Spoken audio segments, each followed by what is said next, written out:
అందరికీ నమస్కారం. అందరు ఎలా ఉన్నారు? మార్నింగ్ టైమ్స్ ఉరుకులు పరుగులు లేకుండా కూల్గా మా పాప స్కూల్కి, హస్బెండ్ ఆఫీస్కి వెళ్ళడానికి నైట్ నేను ఏ అరేంజ్మెంట్స్ చేసుకుంటానో చూసేద్దామా? లేచిన వెంటనే పరిగెత్తకోకుండా, హర్రీ లేకోకుండా, స్కూల్కి టైం అవుతుందని, ఆఫీస్కి టైం అవుతుందని అలా పరిగెత్తకోకుండా నైట్ పడుకునే ముందే ఇలా సింక్, తర్వాత సామాన్లు, తర్వాత కిచెన్ యొక్క ప్లాట్ఫాము, స్టవ్ అన్నీ నీట్గా పెట్టేసుకోవడం వల్ల మనకి సగానికి సగం పని తగ్గుతుంది. తర్వాత మనకి ఈజీగా వర్క్ కూడా అవుతుంది. ఇంకొకటి ఏంటి అంటే మనం యూజ్ చేసే లంచ్ బాక్సెస్, వాటర్ బాటిల్స్ అవన్నీ వాష్ చేసిన తర్వాత నేను ఇలా సపరేట్గా పెడతానండి. ఎందుకంటే మార్నింగ్ తీసుకోవడానికి ఈజీగా ఉంటుంది అని చెప్పేసి.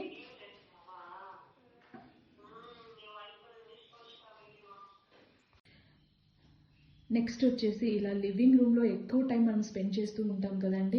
మార్నింగ్ లేవగానే పూజ చేసుకోవాలన్నా ఫస్ట్ చెత్త తోసేసుకొని ఇల్లు క్లీన్ చేసేసుకుంటాం. అలాంటప్పుడు ఇలా క్లమ్సీగా బట్టలు, బుక్స్ అన్నీ ఉన్నాయనుకోండి, ఎక్కడ లేని చిరాకంతా వస్తుంది.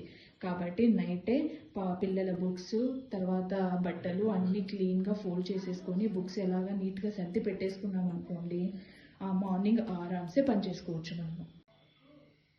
సో ఫైనల్గా పిల్లలు చదువుకొని ఆడుకొని అన్నీ అయిపోయిన తర్వాత హాల్లో థింగ్స్ అన్నీ ఇలా నీట్గా ఎక్కడక్కడ అరేంజ్ చేసుకున్నాం అనుకోండి, ఎర్లీ మార్నింగ్ మనకి చెత్త తోసుకునేటప్పుడు ఈజీగా పని అయిపోతుంది. తర్వాత వాటిని సర్దడము అలా చాలా వరకు తగ్గించుకోవచ్చు books సర్దేసి.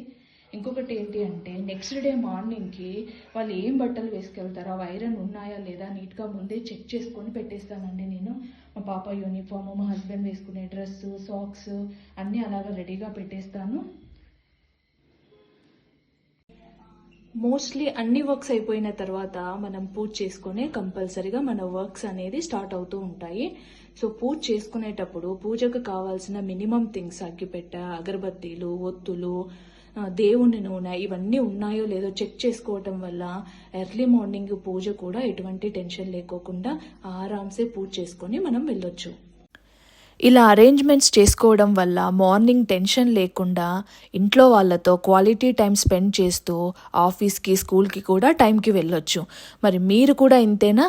Please like, share and subscribe. ఇట్లు మీ సృజన సురేంద్ర.